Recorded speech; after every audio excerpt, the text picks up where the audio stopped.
Il y a la préparation mentale, on va dire, et la La santé psychologie, mentale, ouais, oui. la santé mentale. On les différencie. La prépa mentale, ouais, ça, maintenant, je pense qu'il y a plus de tabou, il y a énormément de joueurs qui vont en voir, etc.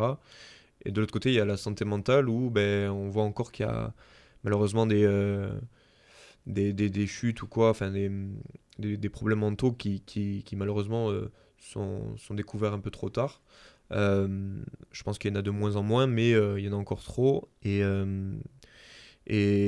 ça, en fait, je sais pas que c'est pas tabou, mais on va dire que ben voilà, à table, on n'a pas envie de parler de ça ou quoi. Enfin, c'est pas le sujet le plus joyeux. Et au final, on a eu quand même des sensibilisations, notamment avec Proval, c'est le syndicat Mm.